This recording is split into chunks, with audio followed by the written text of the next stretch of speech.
नमस्कार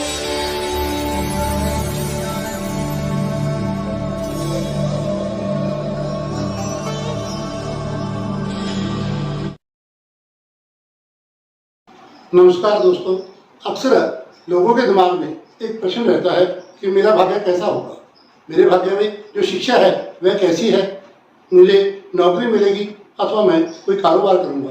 अपने भाग्य की उन्नति के लिए वह अक्सर जो ब्राह्मणों के पास, विद्वानों के पास जाते हैं और प्रश्न करते हैं कि महाराज हमारा भाग्य कैसा रहेगा।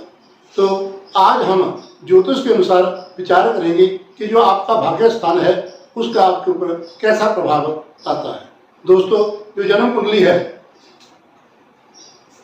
उसका जो 9वां भाव है, लगन से 9वां भाव है, वह भाग्य भाव कहा गया है। इसमें जो राशि है उसका स्वामी यदि उच्च राशि में बैठा हो, मूल त्रिकोण का हो, केंद्र अथवा चारों केंद्र है अथवा त्रिकोण में बैठा हो, तो जो आपका भाग्य है वह आपके लिए उत्तम फल देने वाला है। दूसरा आता है जो 9वां भाव है, इसमें यदि कोई ग्रह उच्च का बैठा है, मित्र राशि का बैठा है, तब भी आपका जो भाग्य है वह उत्तम फल देगा। और यदि 9वें घर के ऊपर किसी शुभ ग्रह की जो उच्च का हो, अपने घर का हो और मूल त्रिकोण का हो अथवा मित्र राशि का हो, उसकी यदि दृष्टि आ रही है तब भी आपके भाग्य के ऊपर उसका प्रभाव आएगा। और दूसरा आता है जो भाग्य है 9वां भाव है, उससे जो 9वां भाव है 1 2 3 4 5 6 7 8 9 अर्थात 5वां भाव, जो 5वां भाव है वह भी भाग्य भाव कहा गया है, क्योंकि 5वां भाव ज्योतिष के अनुसार शिक्षा का है, ज्ञान का है और संतान का है। यदि आपका भाग्य उज्जवल करना है तो आपके लिए ज्ञान होना जरूरी है, क्योंकि भाग्य का जो आधार है वो आपकी शिक्षा है। नौकरी तब मिलेगी यदि आपने अच्छी पढ़ाई की है अथवा आप में अच्छे गुण हैं, अच्छी शिक्षा है, नैतिकता है, तो आपको जो 9वां भाव है उससे 9वां भाव अर्थात जो लगन कुंडली का 5वां भाव है, यदि वह बलवान है तब भी आपका भाग्य उत्तम फल को देने वाला है।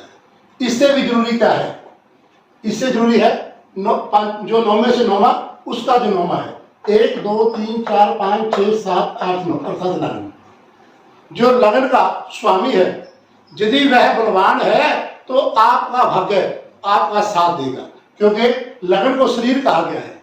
यदि शरीर निरोग होगा तभी आप शिक्षा ग्रहण करेंगे और यदि शिक्षा अच्छी होगी तब आपकी नौकरी भी अच्छी होगी। अर्थात पहले शरीर का विचार करना है। यदि शरीर उत्तम है, अच्छा फल देने वाला है, शुभ ग्रहों से दृष्ट है, शुभ ग्रहों से युक्त है अथवा जो उसका स्वामी है वो बलवान है, तो आपकी शिक्षा भी उत्तम होगी और उसके बाद जो भाग्य है वह भी उत्तम फल देने वाला है। दोस्तों, इसके बाद आता है यदि आप विवाहित हैं तो शास्त्र कहते हैं कि जो अपना भाग है, यानी कि 60 डिग्री का लगन, 60 डिग्री का आपकी शिक्षा और 60 डिग्री का आपका भाग्य, यानी कि जो 180 है ये आपकी है।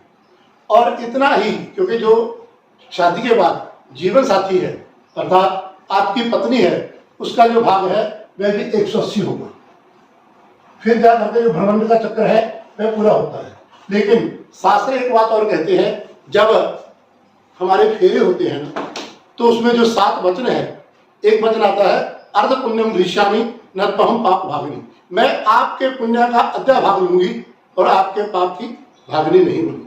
अर्थात जो साध है वह लेती है, अर्थात जो ये 60 का था ये 30 डिग्री का रह गया और जो आपका 5वां भाव है उसका भी जो 30 डिग्री रह गया, इसका भी आधा ले लिया। लेकिन जो शरीर का निर्माण है, शरीर के जो कार्य हैं, उसको जो है सहभागिनी है वह बता नहीं सकती, इसलिए 60 का रह गया।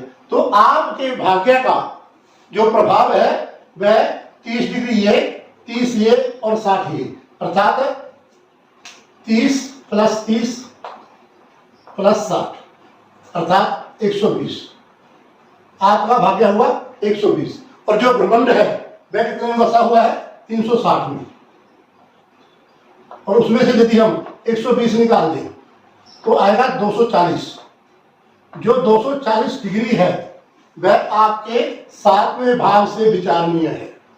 अर्थात जो आपका भाग्य है वह केवल आपका नहीं, जब आपका विवाह हो गया, जब आपकी शादी हो गई, तो आपसे दुगना जो भाव है वह अपने जीवन साथी का है। यदि हम इसे चित्र में डालें तो क्या आता है कि इस अपने भाव से तो इसका जो प्रतिबिंब बनेगा वो बनेगा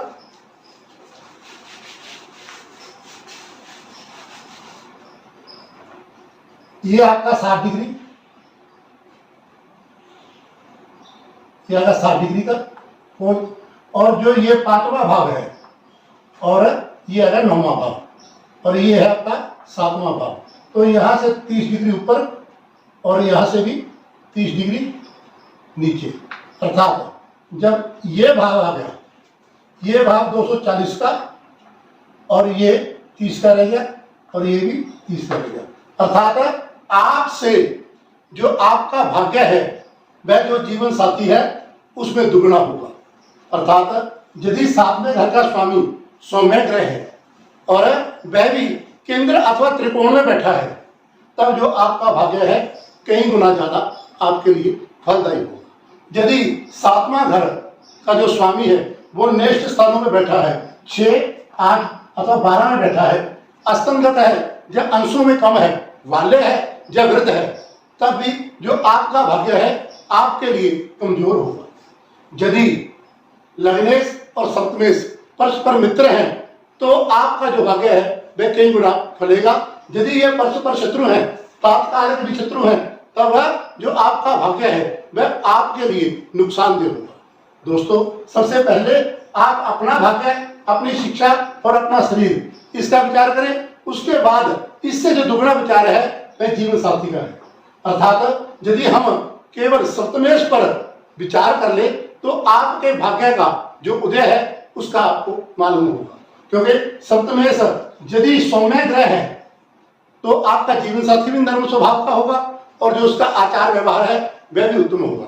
और इसमें यदि कोई शुभ योग आ जाए, अर्थात गजकेसरी योग या फिर जो पंच महायोग है उनमें से कोई हो, रोचक आदि, और या फिर जो इसमें सूर्य आदित्य योग, बुद्ध आदित्य योग आता है वह, और यदि ऐसा कोई शुभ योग 7वें घर में बनता हो या वह 7वें घर को देखता हो, या 7वें घर में कोई उच्च का ग्रह हो, तो आपका जो जीवन साथी है वह आपको अच्छा लाभ देने वाला होगा और उससे जो आपका भाग्य है वह भी उत्तम गति को प्राप्त होगा। अर्थात जो जीवन साथी है वह आपको 240 डिग्री का फल देने वाला है। इसलिए अपने शरीर से, विद्या से और भाग्य से ज्यादा आप जो विचार करना है वह 7वें घर के स्वामी के ऊपर करें, तो आप भाग्य के बारे में विस्तार से जान सकते हैं कि आपका जो भाग्य है वह कितना फल देने वाला है। हाँ, यदि आप विवाहित नहीं, अर्थात आप ब्रह्मचर्य का पालन करते हैं, संन्यास ग्रहण करते हैं, तब यह जो 180 डिग्री का कोण है वह आपके लिए श्रेष्ठ होगा। अर्थात उसमें शिक्षा भी अच्छी होगी, भाग्य भी अच्छा होगा, आपका शरीर भी साथ देगा। इसलिए दोस्तों, सबसे पहले आपने क्या करना है, जो भाग्य भाव है उसका बारीकी से अध्ययन करके और उसके अनुसार जो आगे के कार्य हैं, क्योंकि यदि भाग्य साथ देगा तभी आपका शरीर साथ देगा, और यदि शिक्षा है जो वो भी भाग्य के अनुसार आती है। हो है सोही जो राम रति राखा, कहो करी तर्क बढ़ावे साथा। नमस्कार।